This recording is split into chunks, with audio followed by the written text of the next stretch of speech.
Atëherë, çfarë është saktësisht hantavirusi dhe si transmetohet ai tek njeriu?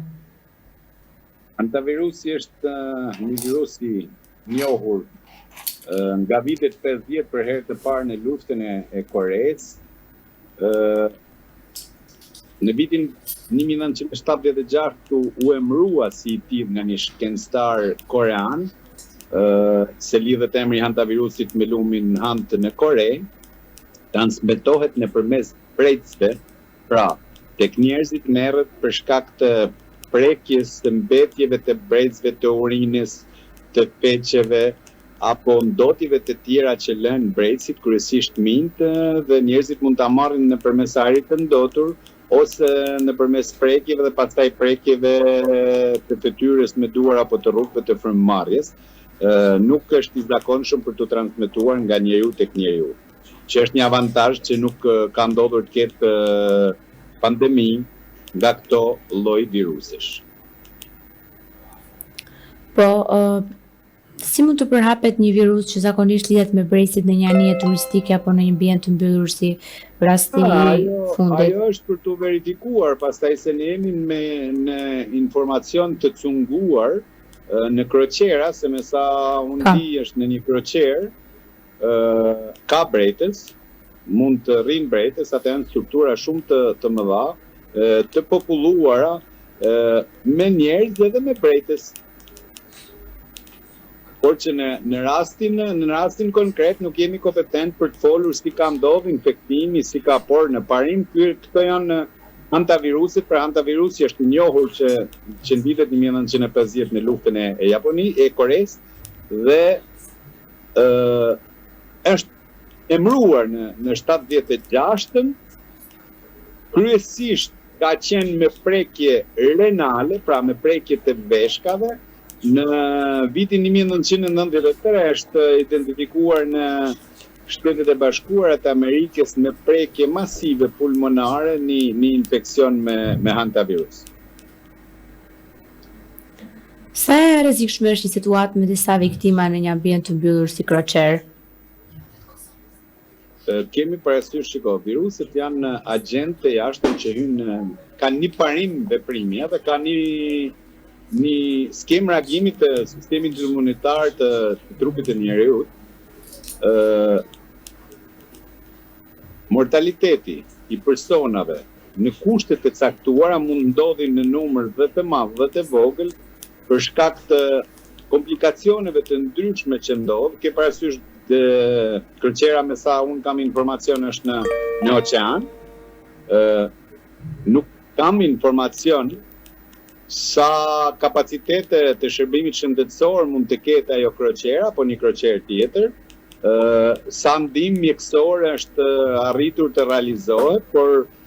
di të them që nga vërtetimet shkencore deri më sot hantaviruset prekin kryesisht veshkat dhe specifikisht është nefrit tubular intersticial, që çon në hemoragji dhe degradim të sistemit renal deri në humje të plotë të sistemit renal. Duhet kemi parasysh që parimet e të gjitha viruseve sulmojnë organizmin në forma të ndryshme tek individ të ndryshëm, bie reagimi imunitar, pra ulet imuniteti dhe preken pikat më të dobta, duke quar dhe pacient të ndryshëm ose qytetar të ndryshëm drejt mortalitetit. Cilat janë simptomat e para që shfaq një person i prekur nga hantavirusi dhe sa shpejt mund të jetë koha për të përkeqësuar kjo gjendje? Është mekanizëm fiziologjik i reagimit imunitar të trupit njeriu, kryesisht kur imuniteti i trupit tonë reagon, është në luftë me një agent të jashtëm me viruse të ndryshme, specifikisht në rastin konkret për hantavirusin, shenjat tipike janë lodhja, këputja, dhimbja muskulare, djersitja, pafuqia,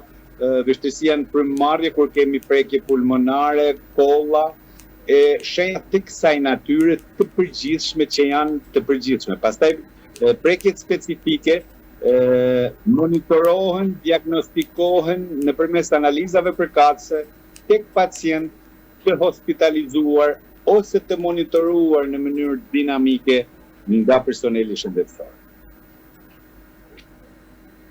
Duke qenë se Shqipëria nuk ka raste të konfirmuara, sa e lartë është realisht mundësia që të përhapet ky virus këtu tek ne, duke qenë se dhe Brexit nuk janë në një numër të lartë? Ka pas raste Ballkani në periudhat e ndryshme me hantavirus, kryesisht Serbia, por që ka pas dhe vende të tjera të Ballkanit që janë prek nga hantaviruset. Ne duhet kemi parasysh një gjë, kur flasim për një virus të ri, jo shumë të njohur, dim parimet e viruseve në përgjithësi, dim mekanizmat e sulmit, dim parimet e reagimit fiziologjik e imunitar të trupit të njeriut, dhe referenca vetme që kemi është historia. Në histori nuk ka ndodhur që hantaviruset të kthehen pandemi, për shkak se nuk përhapet tipikisht nga njeriu te njeriu, nuk preket numër i madh i popullatës dhe nuk krijohen kolapse pandemike, qoftë në izolim, qoftë në hospitalizim apo në mingarkesë të madhe të sistemeve spitalore për shkak të prekjes së menjëhershme të një numri të madh të popullatës duke kaluar sistemet shëndetësore në kolaps, se kjo është pandemia, ky është problemi i menaxhimit shëndetësor pandemik. Në rastin e hantaviruseve nuk ekziston ky rrezik, duke ju referuar të dhënave shkencore që kemi për këtë virus dhe historisë së cilës së këtij virusi që kur është identifikuar për herën e parë. Nëse ishit të vëmendshëm, po themi, nëse ishit të vëmendshëm, nuk është kjo, po unë e theksova që në fillim, sepse ne gjëja parë që i referohemi është sjellja në histori e ngjarjeve të njëjta ose virusit të njohur deri në sot. Kemi parasysh të gjitha viruset gjatë procesit të zhvillimit të përhapjes sojnë mutacione që mund të dalin jashtë parashikimeve apo studimeve shkencore që kemi deri në sot, edhe mund të jemi gabim në atë që themi sot, po themi. Por unë po shpjegoj mekanizmat fiziologjik të sjelljes së viruseve në përgjithësi, dhe këto janë të vërtetuara shkencisht, e që në paralinjës Krishtit ka ndodhur kështu dhe ka qenë reagimi i sistemit imunitar të organizmit njeriu dhe sulmi i virusit me këto koncepte fiziologjike që unë po shpjegoj, por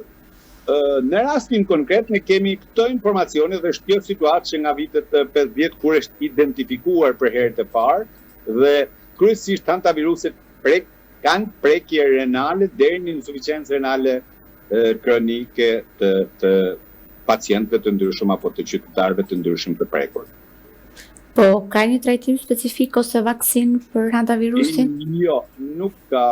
për hantavirusin vaksinë specifike, nuk ka trajtim specifik. Duhet kemi parasysh, nuk ka për asnjë virus trajtim specifik. Dhe sidomos për viruset e reja, tentohet me vaksinat e njohura dhe certifikuara për një mekanizëm, për të rritur imunitetin e organizmit të trupit të njeriut. Por, për ndjekësit tuaj apo dëgjuesit tuaj, do të jemi të qartë, nuk ka mjekime specifike, janë gjithmonë mjekime simptomatike, që do të thotë në bazë të prekjes që virusi bën, që mund të jetë rastin konkret hantavirusi, kryesisht është i vërtetuar që prek më së shumti sistemin renal dhe pulmonar, por dhe në këtë rast nuk trajtohen pacientët në mënyrë të njëjtë, sepse trajtohen në bazë të simptomave të gjendjes të përgjithshme fizike të imunitetit që kanë, ka masa mbrojtëse, po themi për ruajtjen e veshkave në momentin e një individi të vërtetuar të infektuar me këtë virus dhe me prekje renale, duhet shmangen barnat nefrotoksike për të mbrojtur aq sa mundemi të mbrojmë veshkën, pastaj do veprohet në mënyrë protokollare në bazë shenjave klinike dhe simptomave që ka pacienti, duke mjekuar aq sa mund të mjekojmë dhe të ndihmojmë. Sigurisht bëhet fjalë për hemoragjinë e veshka në raste konkrete, për oliguri, për hematuri të shtuar dhe bëhen mjekimet në këto forma, për shembull bëhet hidratim i kontrolluar për të mos kaluar në hidronefroza të ndryshme apo në probleme të ndryshme të sistemit renal, sepse në rastin konkret njoh mirë funksionimin e sistemit renal duke qenë se unë në profesion jam mjek nefrolog.